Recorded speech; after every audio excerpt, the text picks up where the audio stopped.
And my job here is to warm you guys up, so I hope you've all had your coffee this morning. Right. So who here would walk past a homeless person and would actually look away? Why? Does he make you uncomfortable? Because he looks dodgy? You see this guy here? He's eating out of a rubbish bin. That looks pretty gross, right? I mean, that's someone else's thrown away food. But what if I was to tell you that this guy is none other than the Hollywood actor Richard Gere? Yeah. Like what? He was basically doing a movie on the homeless, and instead of being on some fake production set, he decides to actually be one of the homeless in the streets of New York. And people did not recognize because all they saw was another homeless guy sitting in the streets in dirty clothes, eating out of rubbish bins, and begging for small change. Easy to judge, right? But what if I was to tell you that,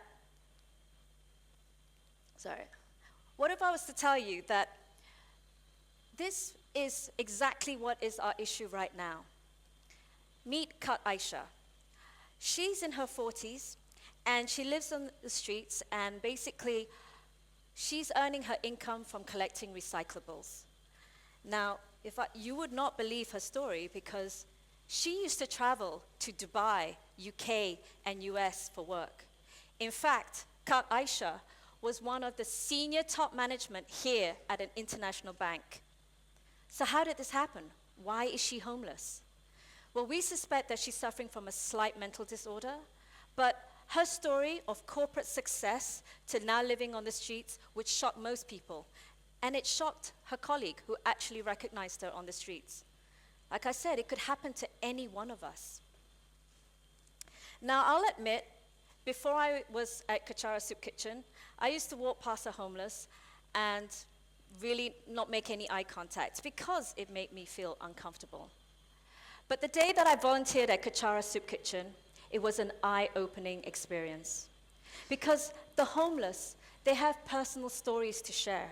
They're all really grateful. And like one auntie came up to me and said, "God bless you, thank you so much." And this guy who's in his 50s was asking me, like, "Are you still studying?" I mean, that had my group of volunteers laughing, okay? Because me, a student, yeah, I wish. But the point is, it's not so scary, huh? This is Auntie. She's 75 years old, and she is the sweetest, most cheerful person that I've met on the streets.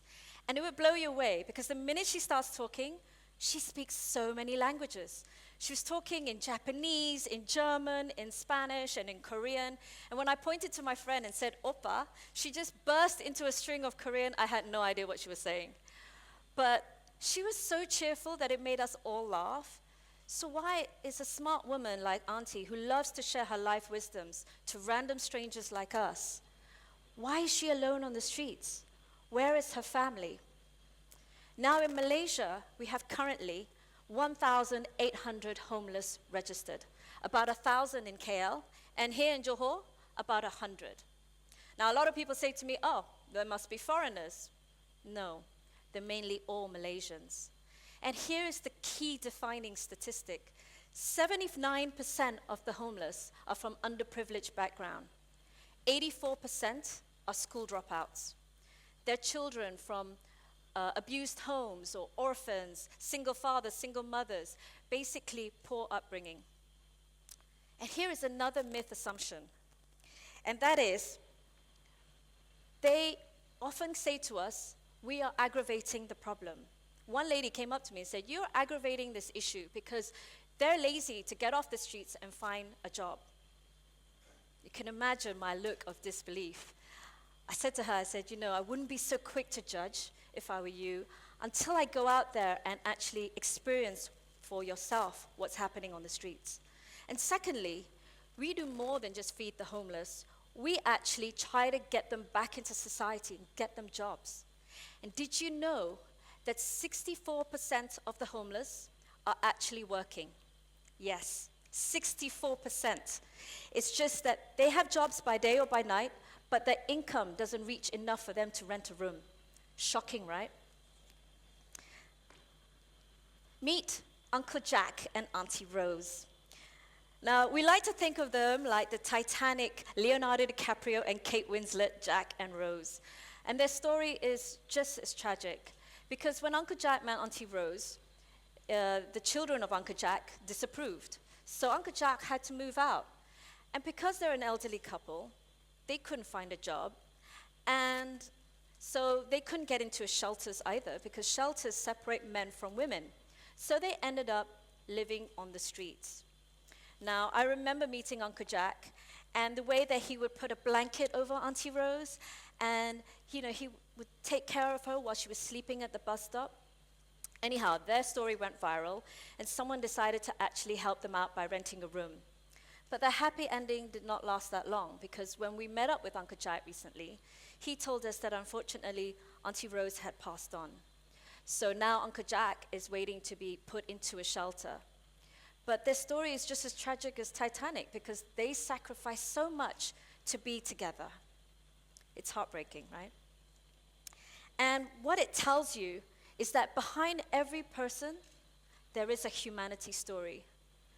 They are not faceless people. They don't choose to live on the streets. And that the root cause of homelessness is poverty due to limited education, social and mental health, and lastly, disharmony within the families. So the urban poor families is another issue in Malaysia, because they are growing, and it's a staggering number of urban poor families in Malaysia. And at Kechara, we also have a food bank drive. So I was lucky enough to be able to be part of that by securing a food truck for Kechara Soup Kitchen. So you can imagine me rocking up in the front seat of a food truck, delivering fresh groceries to the urban poor families living in the PPR flats. Well, I wanted to be the food truck driver, but you haven't seen me on the road, and I can see my brother there going, no. So let's just keep the food truck in one piece for now. Meet Kogila. Now, she's a single mom with 3 young kids, and she works part-time as a cleaner in a factory operator nearby. Her husband passed away due to an accident. Now, her and her family members are not doing well because she quit school at the age of 12. But Kogila is just one in many of the urban poor families facing these struggles in Malaysia. So I thought to myself, what more can I do beyond volunteering? And it was 2015, and Ramadan was fast approaching, and I read this article that just shocked me. 230,000 tons of food is thrown away during the month of Ramadan in Malaysia alone. 230,000 tons. I was like, how do I wrap my head around that? That means 15,000 tons of food is thrown away daily in Malaysia. That is tripled during the month of Ramadan.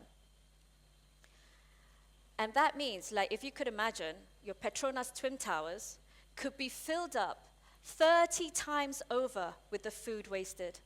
That could feed up to 2 million people. Shocking, right?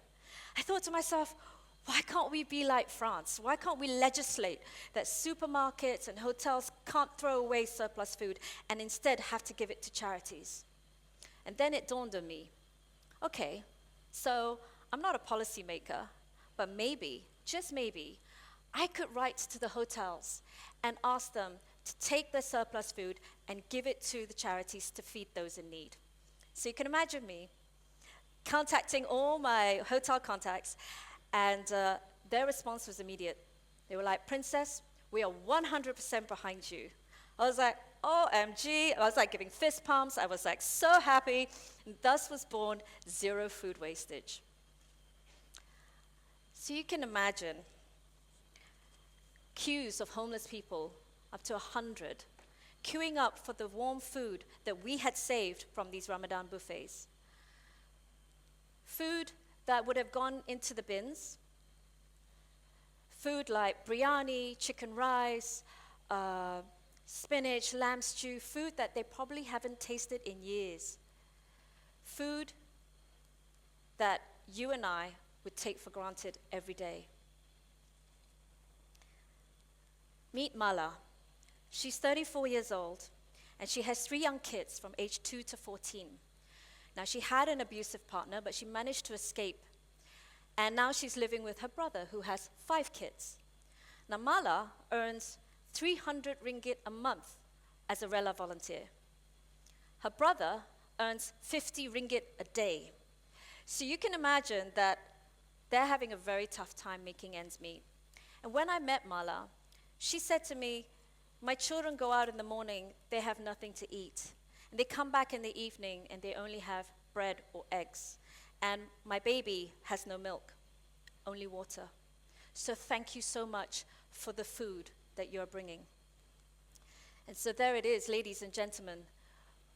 Zero food wastage was the solution to solving food wastage and feeding those in need. It was a win-win. And last year during Ramadan, we saved 3 tons of food that went to feed 4,000 people. That was just from zero food wastage. Now, there are plenty of cool solutions out there to social issues. Has anyone here heard of Robin Food? No, you didn't hear me correctly. I said Robin Food and not Robin Hood. It's actually an app that connects supermarkets with surplus food to charities who will then in turn feed those in need. Sounds pretty cool, right? I mean, what is it? Do you think it's like some tech geek in the Silicon Valley? Or maybe one of those uber cool Scandi countries like Sweden that are really into eco lifestyle?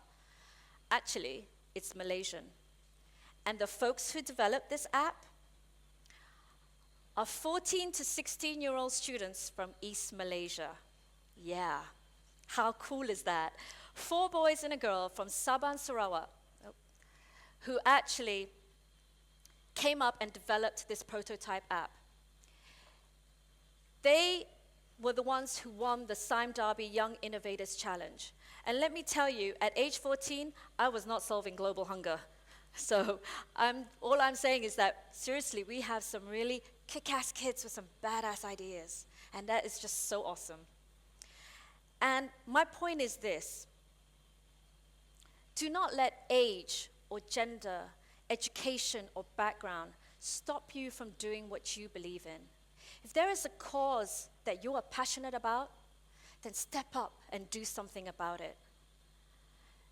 Even if you are just one person, you could influence your friends, your class, your school, your teachers, your parents, your community. It just takes one person to light that spark.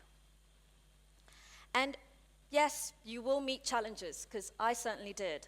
I had no idea to what extent zero food wastage was going to kick off, but I had those challenges because there are hotels who actually say, no, we won't give you the food because we have strict health and safety measures. But I'm not one to say no, and I am always want to face up a challenge. They even have a nickname for me. They call me Persistent Princess. Anyway, as long as it's not Pushy Princess, I'm okay with that. But yeah, you will face challenges. And I face challenges also with supermarkets because they have products near expiration date. Last year, we had Tesco Malaysia who signed on for giving their surplus food to Kachara Soup Kitchen and Food Aid International. And in fact, this year, they started up a food bank drive where Tesco customers can put the food into the food bank drive, which is then given to the charities. Last year, Tesco Malaysia saved 6 tons of food that went to 102 homes. That's an equivalent of 24,000 meals. Awesome, right? And so,